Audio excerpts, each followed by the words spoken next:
في إطار الجولة الثالثة من البطولة الجهوية لكرة السلة لقسم الغرب الجزائري، استضاف اتحاد الغزوات لكرة السلة صنف أكابر نظيره عين الأربع.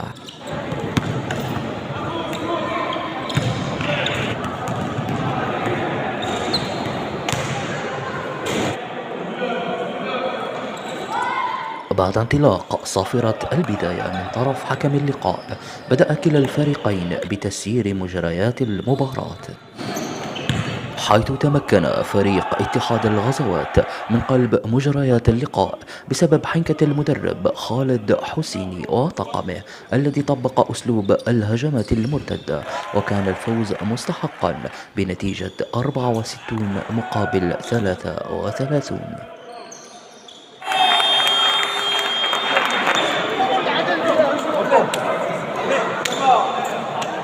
غدير نينو علام اني عجبني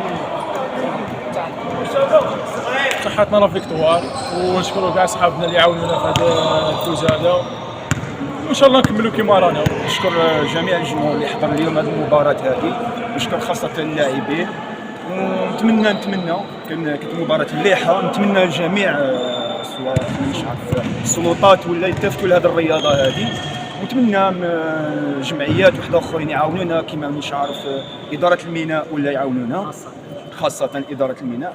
ونشكر جميع اللاعبين والطاقم وبارك الله فيكم. هذا المقابلة الثانية في البطولة القسم الوطني الثاني. الحمد لله فوزنا بها، وهذا الفوز يزيد يطلع لنا المعنويات ان شاء الله، ويشجع هاد الشباب اللي راهم يخدموا معنا. ومقابلة في البداية كانت شوية صعبة، ومن بعد فرضنا عليهم الريتم عالي، خصوصا الهجومات المرتدة لي كونتر اتاك، خدمناهم مليح، هما اللي داروا الفارق.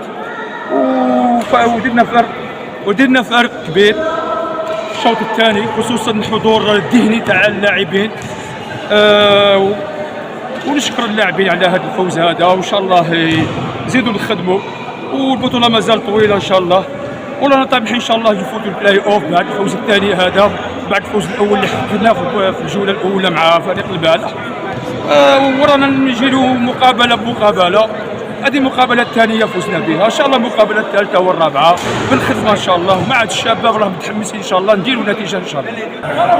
انا هاد الفرقه هذه 4 سنين وحنا محبسين لي سينيور، وبدينا هذا العام نشطنا، البلديه قالت لنا نعاودوا كام، وبزاف الناس اللي قالوا لنا نعاونوا كل شيء، درنا الفرقه والحمد لله. راه عندنا لي جون بيان ويعطيهم الصحه وفرحونا. وهذه دو ماتش، ربحنا برومي ماتش بالمالح كونتر المالح، وزيدنا ربحنا هذا النهار كونتر عيد الاربعاء. ونتمناو هاد لي سوسيتي وهاد الناس هذا يعاونوا هاد لي جان، باسكو خصنا الدعم، باسكو بلا ماده ما تعمل والو، والدعم معنوي ومادي. فريق كرة السلة البلد الغزوات قاعد يتوقف لمدة براسك 4 سنوات، تم إحياء هذا الفريق من جديد بشبان جدد، وتم انطلاق هذا الموسم بفوزين متتاليين. نتمنى ان شاء الله نواصلوا في هذه المسيرة هذه، ونتمنوا السلطات المحلية والشركات المحلية يساعدونا شوية في السيولة المالية والإيكيبمون سبورتيف، لاخاطش ينقصونا بزاف. اللاعبين معظمهم جامعيين، وخصنا السيوله الماليه باش نساعدوهم، وان شاء الله يكون الخير.